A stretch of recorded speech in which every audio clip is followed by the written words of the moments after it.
bulshada ku dhaqan deegaanada Sibul ee Gaxdheer Daryeel Talaabur iyo sidoo kale santarada Baaldhaye eega Habura iyo deegaano kale ayaa taageero mug iyo miisaan leh u muujiyay murashaxiinta isku sidkan ee u kala tartamaya golaha wakiilada iyo deegaanka ee kala Farxaan Maxamed Cumar iyo Deeq Xuseen Aadan kana sharaxan xisbiga cadaaladda iyo daryeelka UCID waxaana deegaanadaasi si weyn looga dareemayaa taageerada iyo sidoo kale xafiisyada ololaha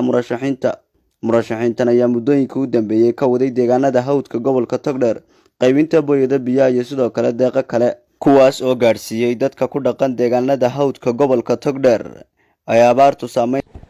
waxaan soo dhaweynaynaa labada xildhibaan waan soo dhaweynaynaa Farxaan Maxamed Cumar iyo Deeq Xuseen waan soo dhaweynaynaa si aad iyo aad kaliya laab leh soo dhaweynaynaa in badan waxayna ka sharaxan yihiin xisbiga UCID ay ka sharaxan yihiin waxaan ku soo dhaweynaynaa magaalada Sibul salaanka bacdi waxaanu mar labaad idinka mahad celinaynaa soo dhaweyntan qaaliga ah ee ay la xalay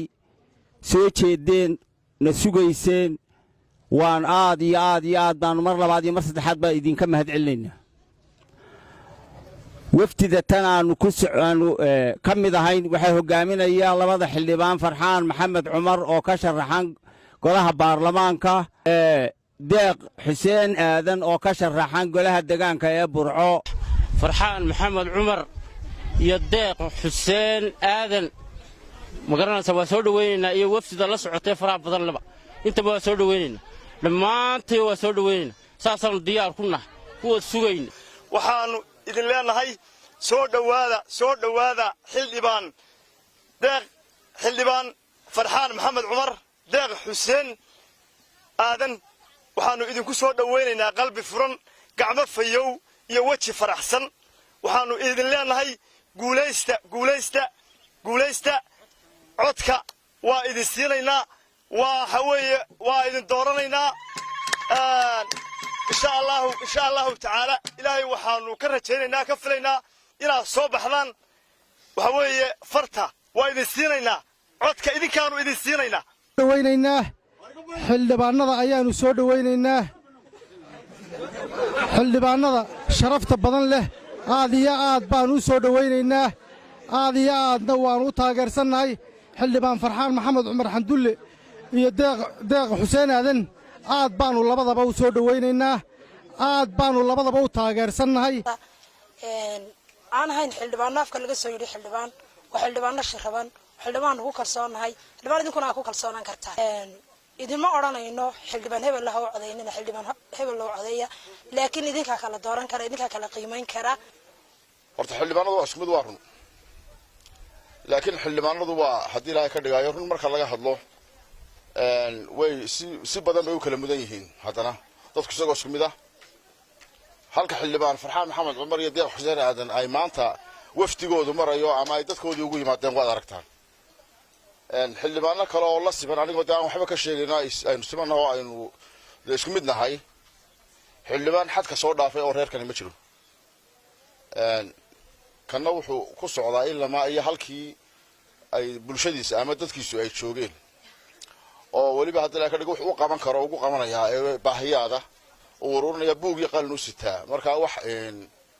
siman maaha taasi waxay ka marxaati furtay 2015kii markii Farxaan Talaabur yimi oo aan la socday waftigaas oo kala aanu ahayn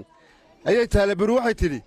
waxa tay Farxaanow qofkii ugu horeeyay ee loo yimaada ee aad beeshaadan midooba ee codna weydiiya adiga ayaa codka yaga leh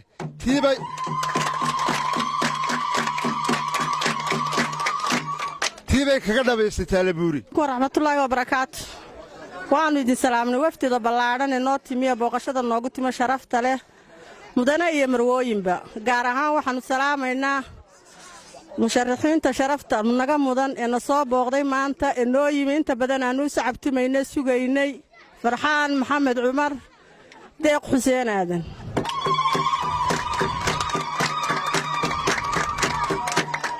soo dhawaada waanu gacmo furan qalbi furan iyo fayow ayaanu idinku soo dhaweynaynaa aad baanu idin jecelahay aad baanu idin sugaynay gacantayada iyo codkayana waan idin huraynaa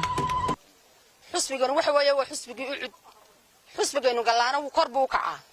insha Allah kana maanta hara qaadaya waxaana hogaaminaya xusbigan oo maanta wada maxamed farxaan maxamed cumar iyo deeq xuseen aadan insha Allah kuwii horta guuleystay ilaahay ha ka dhigo baad u mahadsantihiin aad iyo aad baan haddaba ku run yahay aan idinka guddoonnay soo dhoweynta qiimaha iyo hadda qaalaha badan ee ehelnimada iyo tolnimada iyo wada dhalashada iyo qalbiga hodantinimada ka soo baxday aad iyo aad baan idiin soo dhoweynaynaa waad mahadsantihiin aad baad mahadsantihiin waqtigu waa xilli gaaban socdaal dheer baanu soo galnay jiid fara badan ayaanu soo marray waxaa la yidhahdaa doorashada maraykanka ka dhacaysa waxaa lagu kala badiyaa gobolka la yidhahdo ohaado xaqiiqatan 15 tuulaan soo marray 15 tuulo waa dhammaantood wada ohaado midhan bay ahaayeen idinkoo midhan bay wada ahaayeen waxaanu idin leenahay waanu kaga tegayaa hadalkaan ku soo koobayaa 31 May guusha iyo raganimada iyo haddii alba ku run yahay barbastaga inta muuqda waa ballanteenu 31 May iyo maanta guusha insha Allah taala magaaladaydii waa magaalo aan runtii ku faano oo maaragtay taageerada qofku bini'aadankii meesha uu taageerada ka haysto iyo halka uu ku yara liito iyo halka uu dhexdhexaad ku yahay intaba uu kala garanayaa Tallabuur waxaan u haystaa ama ay tahayba magaaladii runtii dhammaanteed dadka jooga ay ii muujiyeen taageerada muggale taageeradaasoo runtii aan uga mahad celinayo anigiyo dee xildhibaan deeqba aan uga mahad celinayno Tallabuur waxaan u haystaa runtii marka maaragtay dee nafta aad safar gashoo kale waxaad haysato waad kala qaybsataayoo in baa jira aad meel hoose dhigtoo taado halkaa intaasi waa inta nafta u hayey Tallabuuri waa inta aan nafta u hayaan isleeyahay waxay ku dhaafinayaan magaalooyinka kale ama dee xildhibaanada kale ee kula sharaxan ayaad dheer tahay waan wallaahi ku faanaa Tallabuur runtii waanan meel baanan ku tiiriyey haddii la Tallabuur baa la soo weerarayo xildhibaano kale yimiyo haddii alla xukunkeeda leeyahay waxaa la yidhahdaa Tallabuur waxba laga qaadi maayo iska daaya weerarkaa kama qayb galo Cabdirasaaq Dhabil warbaahinta gobonimo magaalada